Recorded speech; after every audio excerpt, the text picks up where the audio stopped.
folks, Jeff Salzman here, and welcome to the Daily Evolver. My guest today is integral philosopher and my good buddy, Steve McIntosh, who's here to talk about his new book, which is coming out at the beginning of March.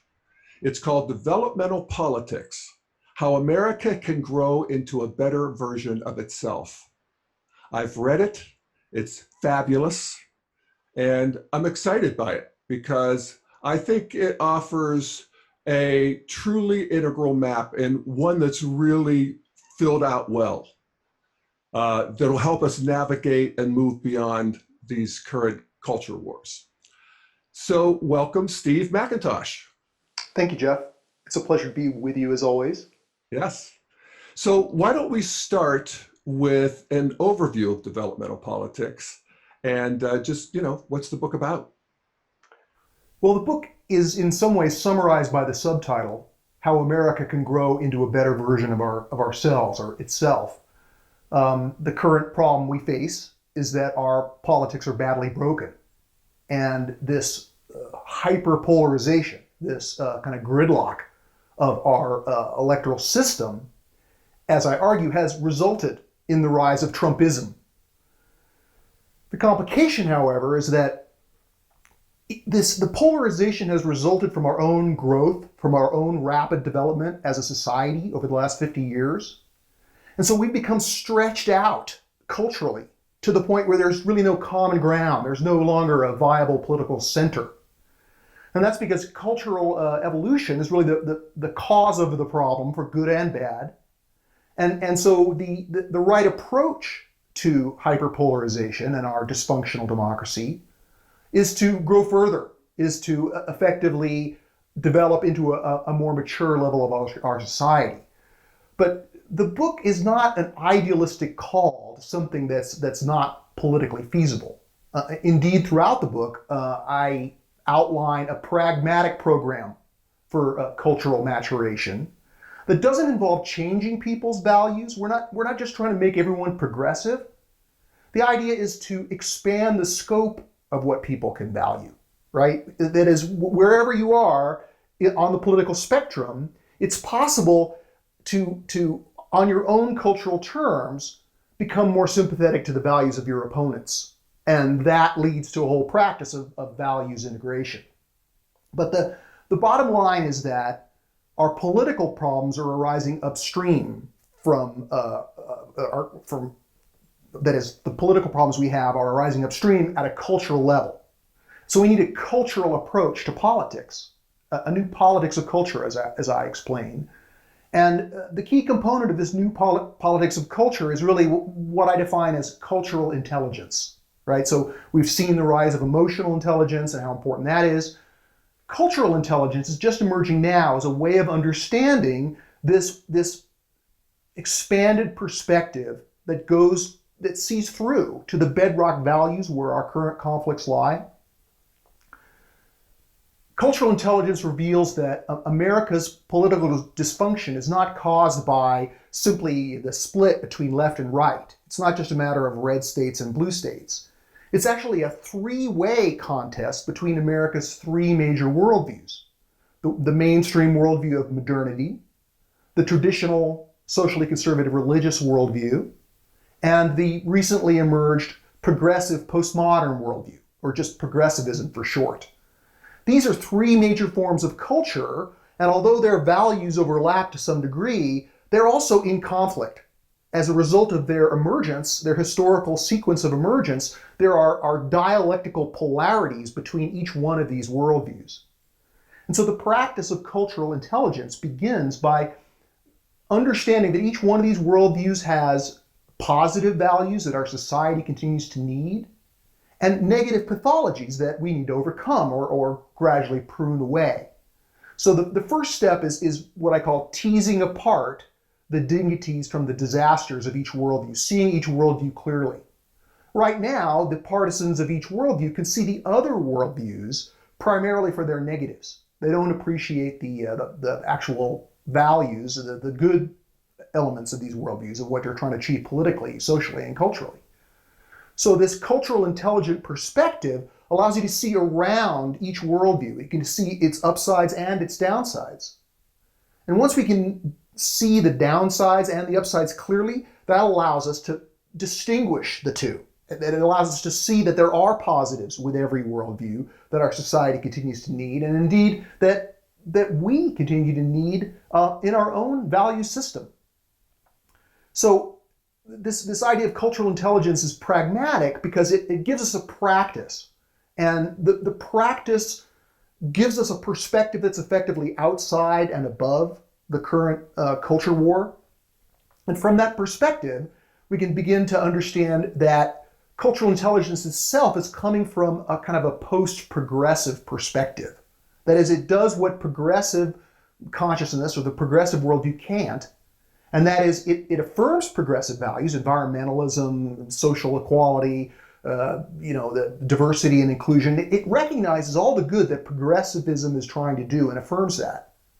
But at the same time, it also sees the good that modernity, the mainstream worldviews of modernity, are trying to do, as well as the traditional worldview. Each one of these worldviews, the values are interdependent. They form a kind of an internal cultural ecosystem. And in order for us to continue to evolve and mature as a society, we're going to need all these positive values online and functioning.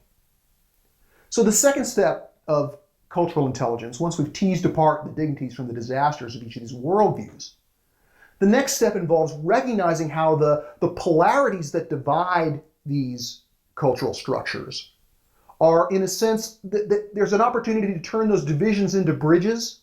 Not that we're going to try to kludge all the values together in one simplistic both-and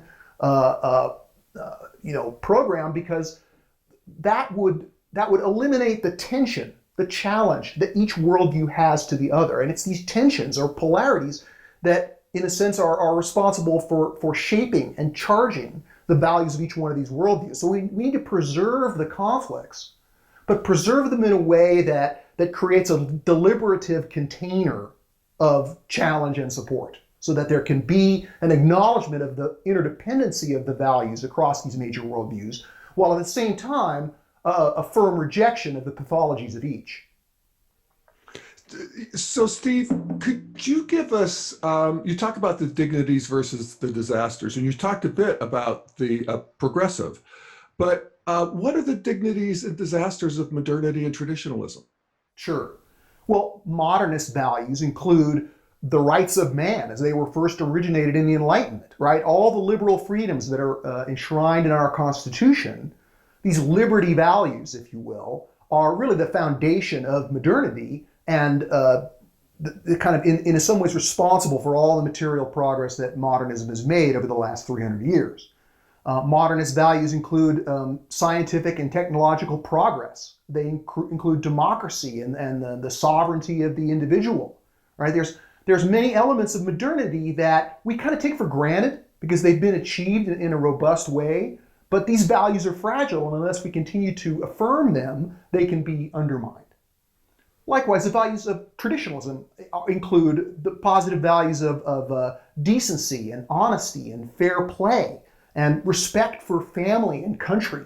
Even though these values of traditionalism are accompanied by ugly pathologies like racism and sexism and homophobia and authoritative tendencies, the positive values of traditionalism are really, they're our cultural heritage, and they serve as kind of the social capital upon which the values of modernity, the liberty values of modernity, were built. But just like traditionalism has negatives, modernity also has negatives, right? Global warming and environmental degradation is an externality of modernity that modernity itself is not capable of addressing, right? Gross income inequality has resulted from the prosperity that modernity achieves.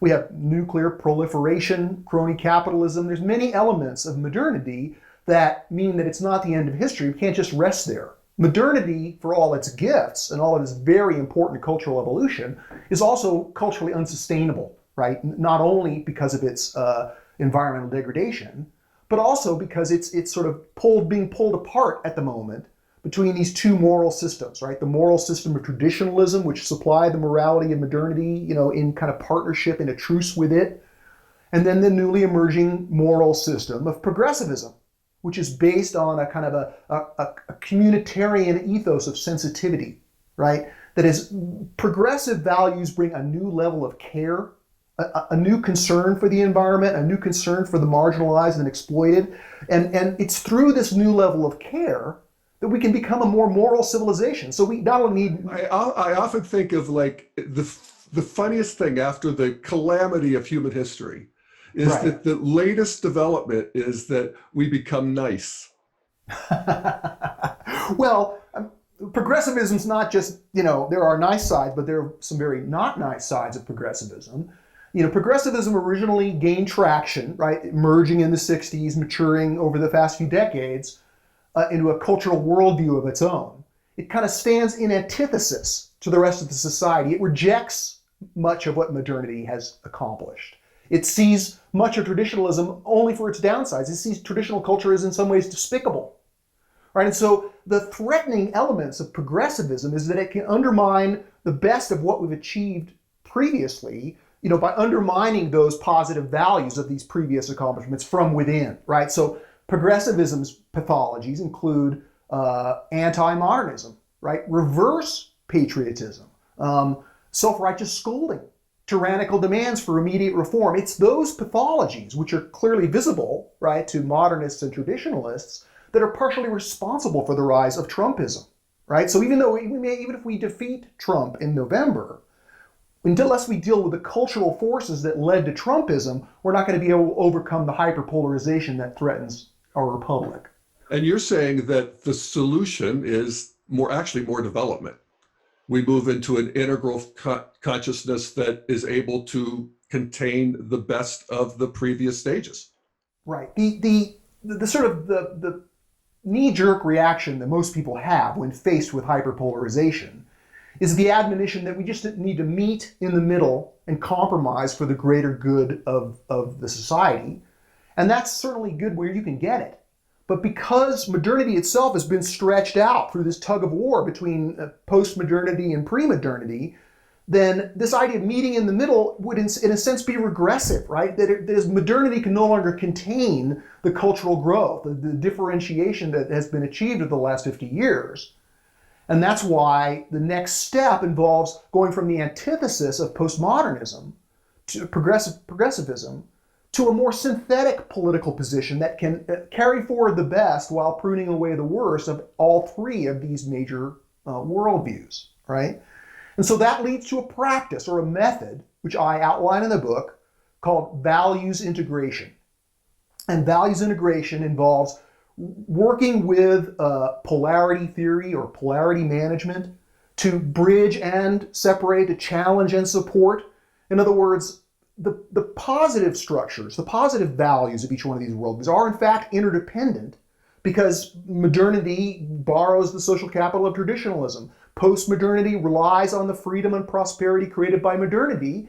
And modernity and traditionalism rely on the new level of care of progressivism to address the unsustainability of modernity, by itself as a globalizing civilization. So these values are interdependent, and recognizing the interdependencies then allows us to begin to integrate the values from across the spectrum in a way that transcends and includes, right? That's what the synthesis looks like, right?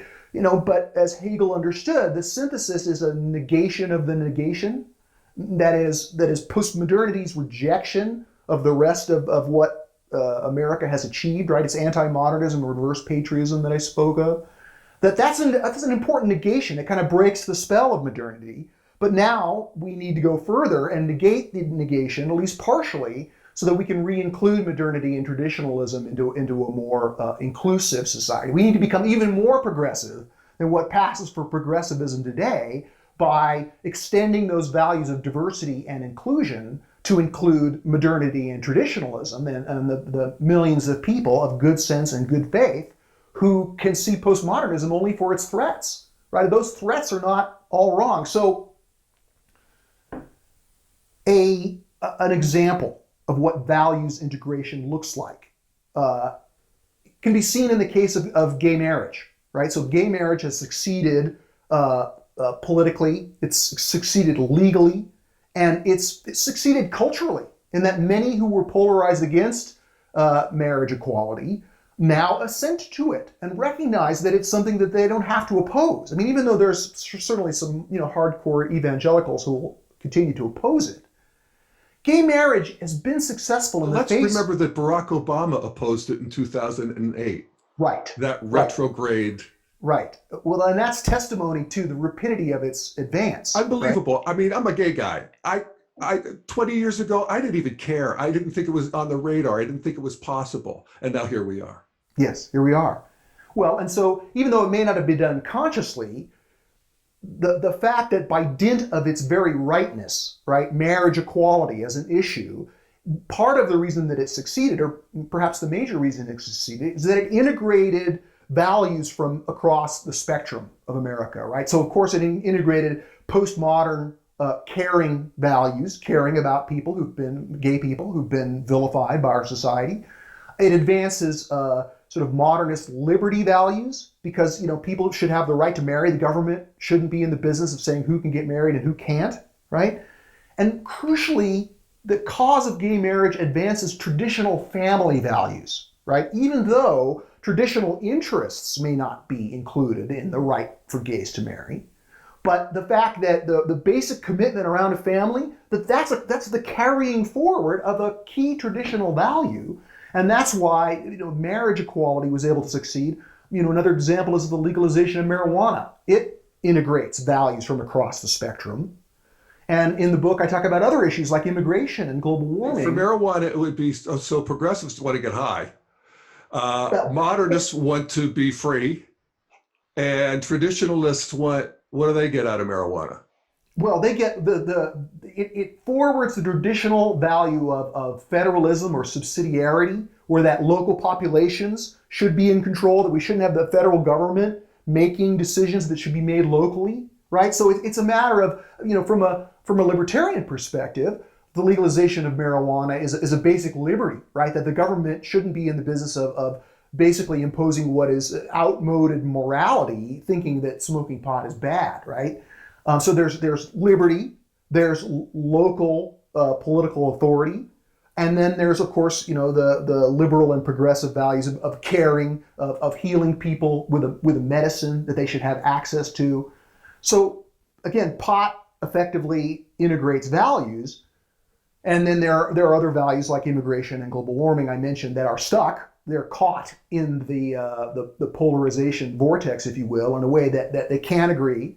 And again, if centrism was viable, we might be able to craft centrist policy positions regarding these issues.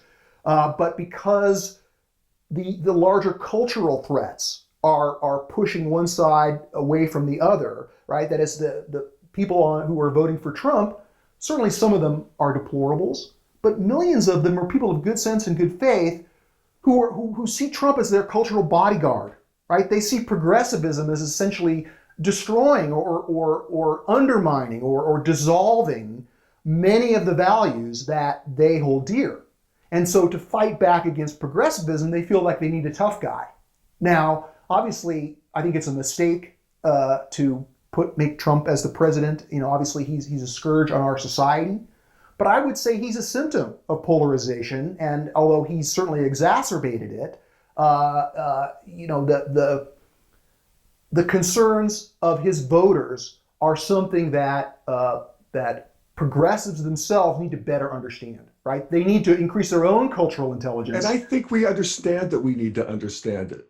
I mean, I think that's new. And I think this sort of appreciation of polarity itself, the fact that we hate each other right. and we fear each other. I mean, right. It's really arises in all these painful ways. Yeah. And there are a lot of books coming out on this topic. And I think Developmental Politics is coming out at a really great time. Yes. So how does Developmental Politics, think of Ezra Klein's book and a couple others, how does it fit into that? Sure. Well, two books on polarization that have just been released, one on the left and one on the right, that have gotten a lot of attention from the commentariat. The first is Ezra Klein, right, the founder of Vox Media. His book's called Why We're Polarized. right? And he has a lot of social science, and he does a lot of important research. And he reaches the conclusion that the primary reason for polarization is that through demographic change, as white people in America are becoming a part of a plurality, right? They're no longer in the majority. That this has created a fear of racial displacement, right? Which has caused people, white people, especially in the South, to vote for Trump. And that basically the explanation of Trump is racism. And while that's certainly part of the problem, I mean, he's not all wrong in that. That's partially true. But I think that it's a kind of a materialistic explanation that ignores the cultural threat of progressivism, right? The millions of people of good sense and good faith, not the racists, but the other millions who voted for Trump. I would argue that they're not voting for Trump because they're worried about being displaced by black and brown people. They're voting for Trump because they see progressivism as undermining Western civilization, right? Again, this cultural threat of anti-modernism and reverse patriotism threatens them at the level of identity, right? And so this threat is something that is that's deep-rooted and felt at an existential gut level. And this threat is something that progressives seem to be blind to, right? So they come up with other narratives like they're all racists, right? And again, partially true, but not an adequate explanation. The other book that's receiving a lot of attention is from the right, Christopher Caldwell's book called The Age of Entitlement. And Caldwell argues that polarization has been caused by the rising of a new constitutional focus in American politics. That is, up until the 60s, the primary constitutional focus of law and policy in America were citizens seeking liberty, individual citizens. And since the 60s, there's been the rise of a new kind of constitutional focus, which he characterizes as groups seeking rights, right? So the age of entitlement is hence the title.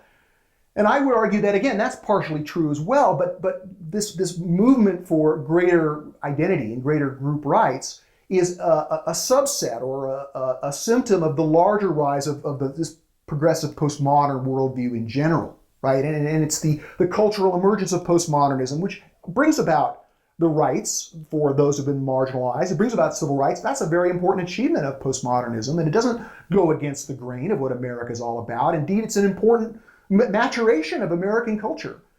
But again, the progressivism gained traction as a cultural structure, as a worldview, as a political position by pushing off against the growing problems of modernity.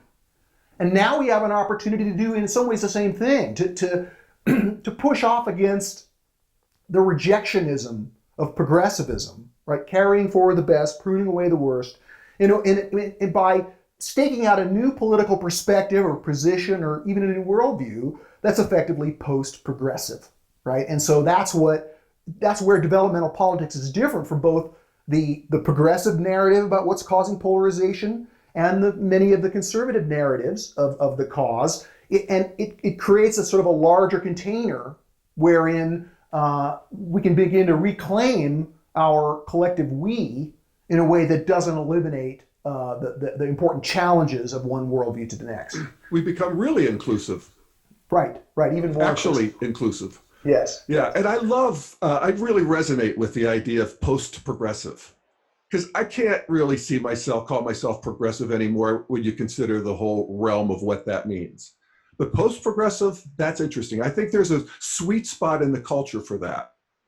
I also like cultural intelligence. I think that's a really nice way of thinking about integral sensibility that people can work with and get excited about. So sure, cultural intelligence is of course a synonym for integral consciousness, but perhaps one that's less intimidating or foreign sounding, right?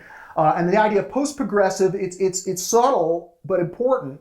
It needs to be expressed that we're not against the progressives. We're not like Jordan Peterson in the sense that we just see the downside of progressivism.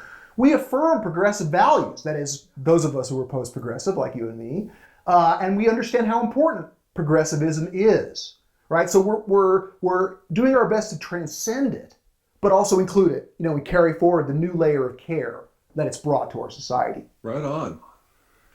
So I love your attempts here, and I think good ones, to make this palatable to the cultural intelligentsia and to get it out there. Right. And one of the things that you've done that I think is really great is a little 5-minute video a la Prager University.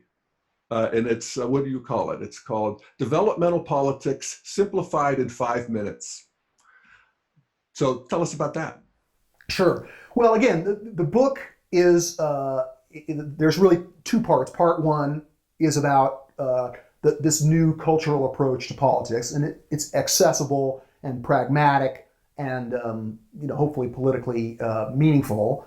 The second part is more intellectual. It's titled "Toward a New Political Philosophy of Purpose and Progress," right?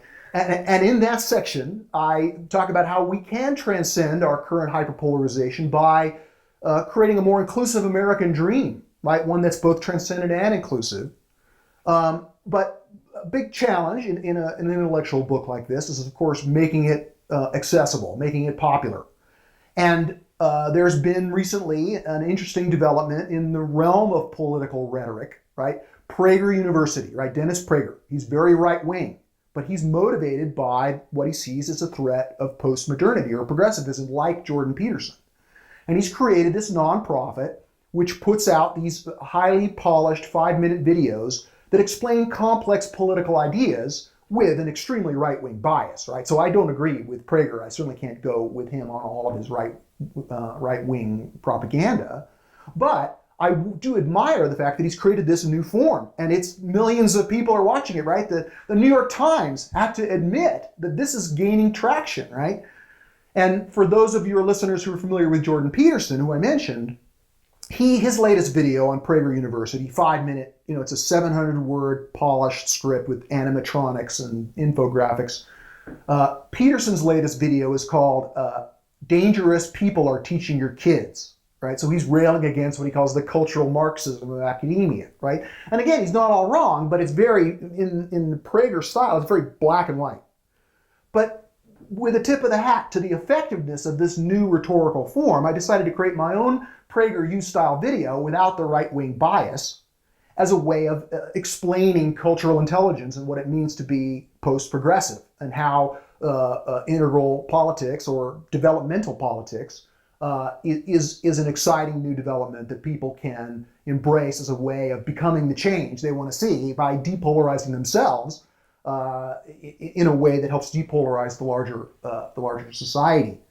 And so the video's on YouTube. I think it turned out pretty well. I used the goofy infographics, but I think it's digestible. Of course, it's oversimplified, right? That is, Einstein's famous for saying that everything should be made as simple as possible, but no simpler, right?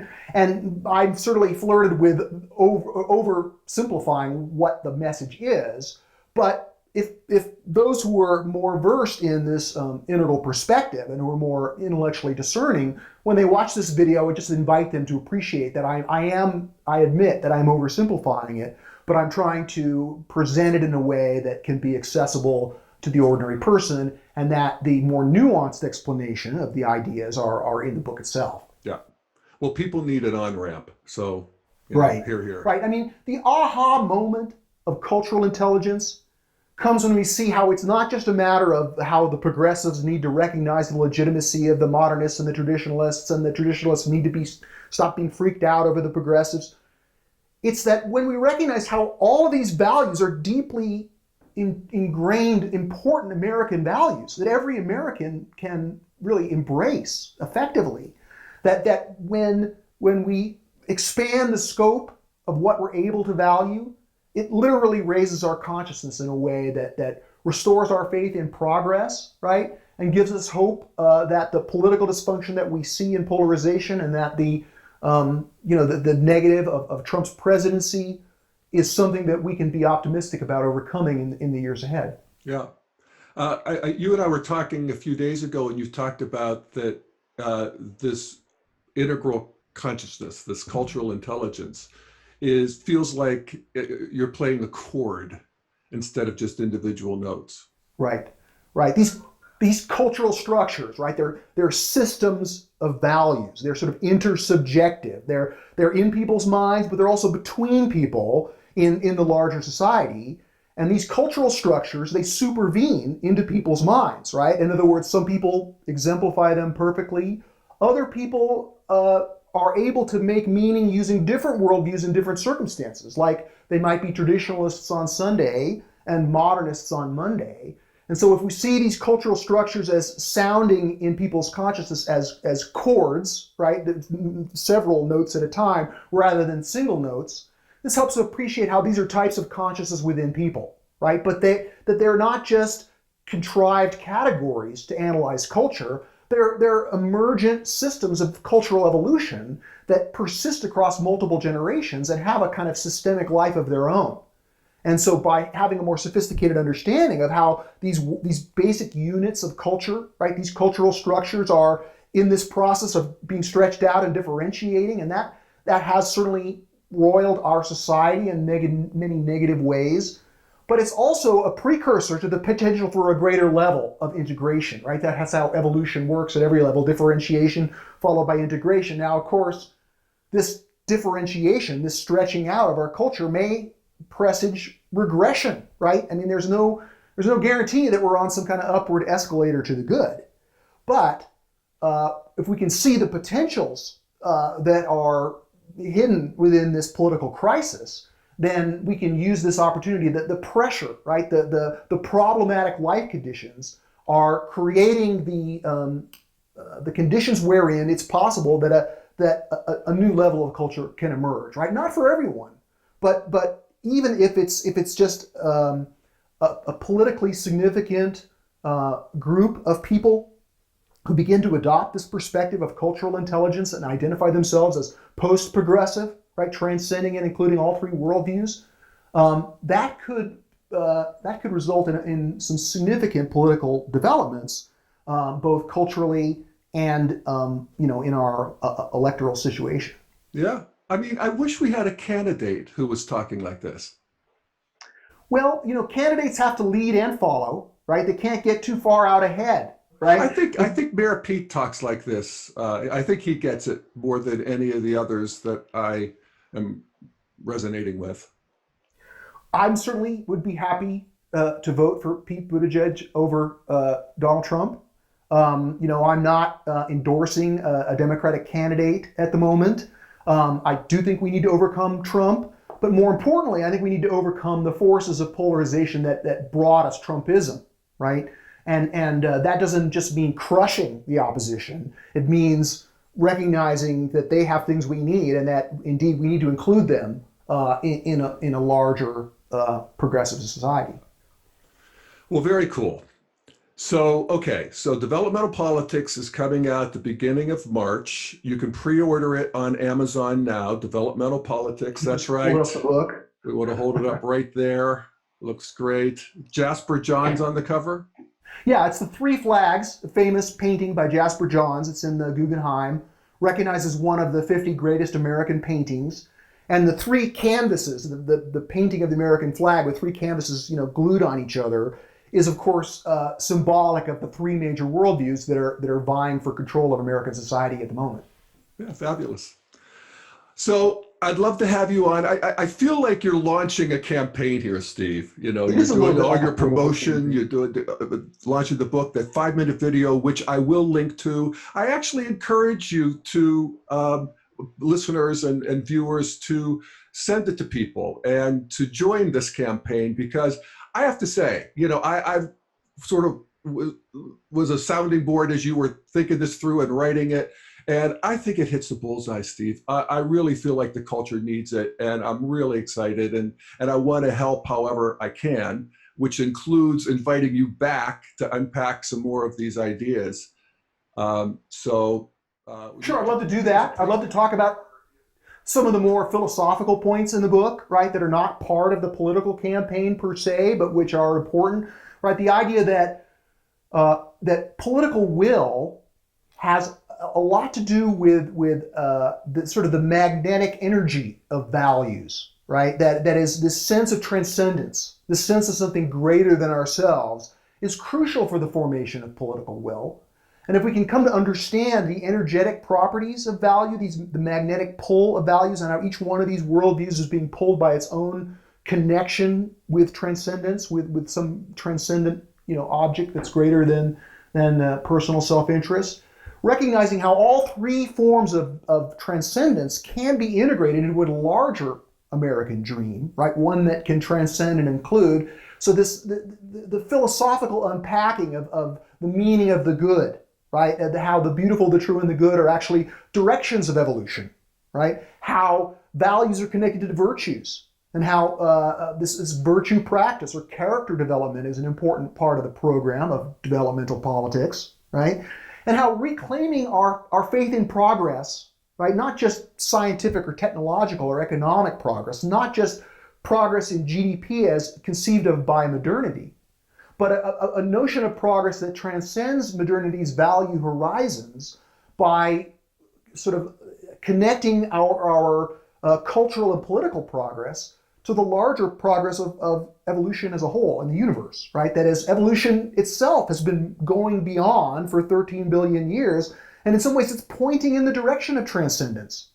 And so when we recognize that we're agents of evolution, and we can evolve our culture in meaningful, pragmatic ways, it restores our faith in progress and gives us really a new American dream that can unite us.